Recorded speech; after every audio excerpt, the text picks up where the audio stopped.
नमस्कार। मैं डॉक्टर अंजू अग्रवाल आपके समक्ष पुनः प्रस्तुत हूँ। हम सच्चिदानंद वात्स्यायन अज्ञे की पाठ्यक्रम में सम्मिलित कविताओं की व्याख्याएं कर रहे थे। कवि अज्ञे प्रयोगशील नूतन काव्यधारा के प्रवर्तक होने के कारण जहाँ नूतन विषयों की ओर आगामी कवियों को अग्रसर करने वाले हैं, वहाँ शिल्प के नूतन उपकरणों की ओर भी कवियों का ध्यान केंद्रित करने वाले हैं। तो कवि जो हैं उन्होंने नया हमको वर्ण विषय और नया शिल्प दिया है, और यहाँ पर भी शाप के प्रति कविता जो है संकलित है हमारे पाठ्यक्रम में। शाप के प्रति अज्ञे की लघु कविता है, और इस कविता में वर्तमान नगर सभ्यता के कारण प्रचलित शोषणकारी, स्वार्थी, मूल्यहीन कुप्रवृत्तियों की ओर अज्ञे ने संकेत किया है, या कह सकते हैं आक्षेप किया है। और यहाँ पर शाप को वो आधुनिक स्वार्थी, नीच या अधम व्यक्ति का प्रतीक मानते हुए बात करते हैं, या कह सकते हैं कि शाप को वो आधुनिक नगरीय व्यक्ति को शाप से भी अधिक जहरीला बताते हैं। तो शाप को संबोधित करते हुए कवि अज्ञे कह रहे हैं कि अरे आधुनिक नगर सभ्यता से पतित मानव, तुम सभ्यता के केंद्र माने जाने वाले नगर में रह करके वे भी सभ्य नहीं हुए हो। कि जो नगर में रहने वाले लोग हैं, व्यक्ति हैं, वो अपने आप को बहुत सभ्य मानते हैं कि हम नगर में बस गए हैं, नगर में रह रहे हैं, तो हम बहुत सभ्य हैं। तो शाप को बोल रहे हैं कि शाप, तुम सभ्य तो हुए नहीं, नगर में बसना भी तुम्हें नहीं आया।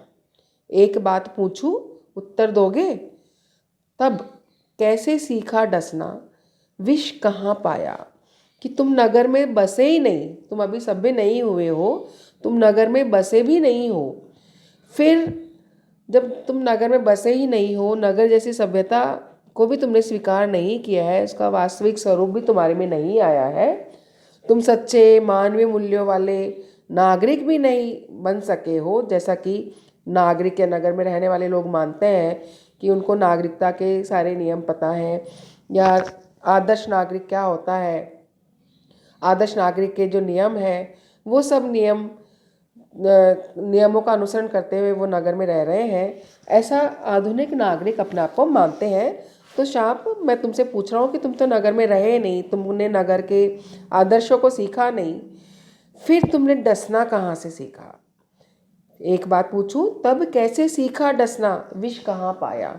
तो यहाँ पर आगे जो है सीधे सीधे शाप को ये जब पूछ रहे हैं कि तुमने डसना कहाँ से सीखा और इतना विष कहाँ पाया, तो प्रतीकात्मक रूप से वो एक नगर के लोगों पर आक्षेप कर रहे हैं कि तुमने फिर डसना कहाँ से सीख लिया। ये नगर के लोग जो छद्म व्यवहार करने वाले हैं, शोषण प्रवृत्ति के लोग हैं, एक मुख पर दूसरा मुख रखते हैं, कृत्रिम इनका पूरा चेहरा है, शोषक इनको हम कह सकते हैं, विषैले और जहरीले हैं, जो मन में कुछ रखते हैं, बाहर कुछ रखते हैं, किसका कैसे अहित करेंगे इसका पता ही नहीं है। तो शाप को बोल रहे हैं कि जब तुम नगर में बसे नहीं, उनके जैसे तथाकथित रूप से सभ्य भी नहीं हुए, तो तुमको ये नगरीय लोगों के जैसे डसना कहाँ से आया, और तुमने इतना जहर कहाँ से प्राप्त कर लिया।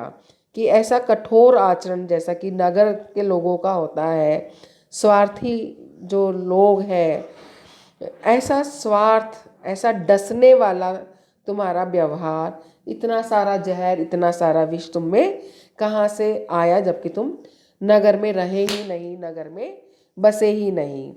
तो यहाँ पर कवि जो है वो सभ्यता के नाम पर जो लोग आधुनिक हो रहे हैं, और जो नगरों का इतना विकास हुआ है, नागरिक अपने आप को बहुत सभ्य मानते हैं, और अपने आप को सभ्य मानते हुए तथाकथित लोग ये भी सोचते हैं कि हम जो कर रहे हैं वही सही है।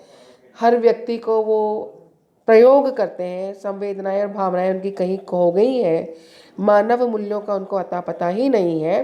तो यहाँ पर एक तरीके से वो व्यंग्य कर रहे हैं, सटायर कर रहे हैं कि सांप जो कि डसने वाला है, जो जहरीला है, आधुनिक सभ्य समझे जाने वाले नगर के लोग सांप से भी अधिक जहरीले और डसने वाले हैं।